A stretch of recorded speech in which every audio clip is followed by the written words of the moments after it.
जय श्री राम। श्री रामचरितमानस के किष्किंधा कांड में हमने सुना कि प्रभु श्री राम जी की और हनुमान जी की भेंट होती है। फिर उसके बाद हनुमान जी दोनों भाइयों को सुग्रीव के पास ले जाते हैं। दोहा नंबर 4। तब हनुमंत उभय दिशि की सब कथा सुनाई, पावक साखी देई करी जोरी प्रीति दृढ़ाई। अर्थात तब हनुमान जी ने दोनों ओर की सब कथा सुनाकर अग्नि को साक्षी देकर परस्पर दृढ़ करके प्रीति जोड़ दी। अर्थात अग्नि की साक्षी देकर प्रतिज्ञा पूर्वक उनकी मैत्री करवा दी।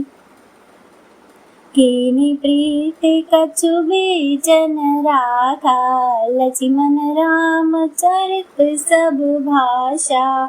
कह सुग्रीव नयन भरी बारी, मिलहि नाथ मिथिलेश कुमारी। दोनों ने हृदय से प्रीति की, कुछ भी अंतर नहीं रखा। तब लक्ष्मण जी ने श्री रामचंद्र जी का सारा इतिहास कहा। सुग्रीव ने नेत्रों में जल भरकर कहा, हे नाथ, मिथिलेश कुमारी जानकी जी मिल जाएगी। मंत्रिन सहित यहाँ एक बारा, बैठ रहे उमे करत विचारा। गगन पंथ देखी मैं जाता, और बस परी बहुत बिल पाता। मैं एक बार यहाँ मंत्रियों के साथ बैठा हुआ कुछ विचार कर रहा था। तब मैंने पराये शत्रु के वश में पड़ी बहुत विलाप करती हुई श्री सीता जी को आकाश मार्ग से जाते देखा था।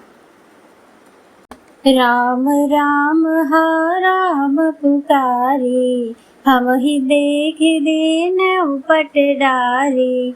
मागा राम तुरत ते दीन्हा, पट उरलाए सोच अति कीन्हा। हमें देखकर उन्होंने राम राम हा राम पुकार कर वस्त्र गिरा दिया था। श्री राम जी ने उसे मांगा, तब सुग्रीव ने तुरंत ही दे दिया। वस्त्र को हृदय से लगाकर रामचंद्र जी ने बहुत ही सोच किया। कह सुग्रीव सुनहु रघुवीरा, तजहु सोच मन आनहु धीरा।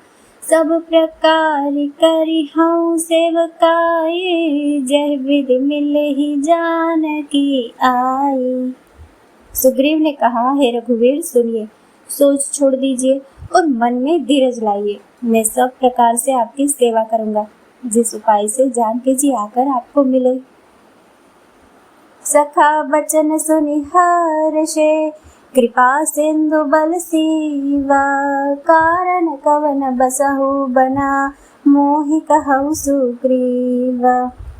कृपा के समुद्र और बल की सीमा श्री राम जी सखा सुग्रीव के वचन सुनकर हर्षित हुए और बोले, हे सुग्रीव, मुझे बताओ, तुम वन में किस कारण रहते हो? नाथ बाली अरु में दो भाई, प्रीति रही कछु बरनि न जाई।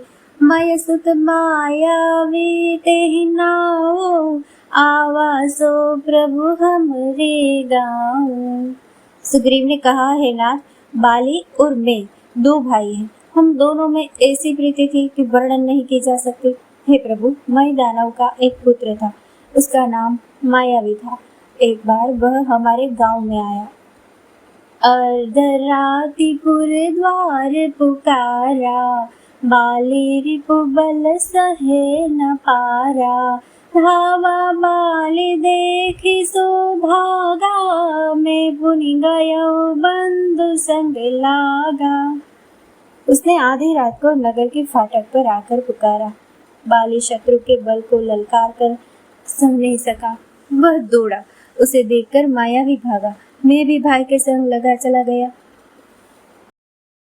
गिरिवर गुहा बैठ सो जाई, तब बाली मोहि कहा बुझाई। परिखे सो मोहि एक पखवारा, नहीं आवो तब जाने सुमारा।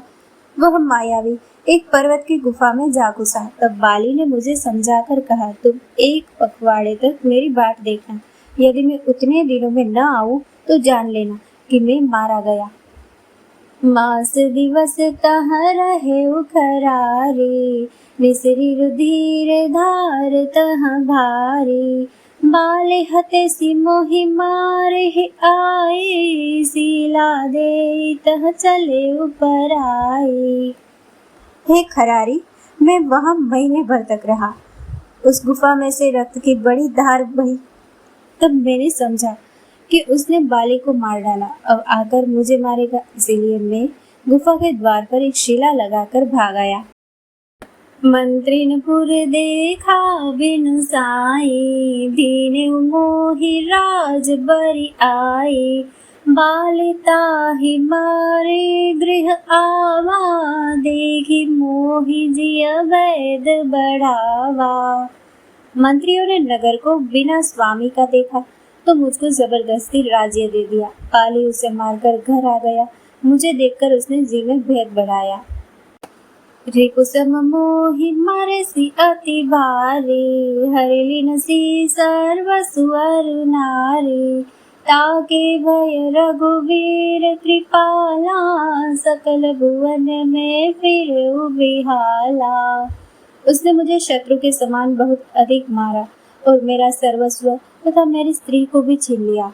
हे कृपालु रघुवीर, मैं उसके भय से समस्त लोकों में बेहाल होकर फिरता रहा। इहाँ साप बस आवत नाही, तदपि सभीत रहो मन माही, सुन सेवक दुख दीन दयाला, फरकी उठी वो भुजा विशाला। वह शाप के कारण यहाँ नहीं आता तो भी मैं मन में भयभीत रहता हूँ। सेवक का दुख सुनकर दीनों पर दया करने वाले श्री रघुनाथ जी की दोनों विशाल भुजाएं फरक उठी।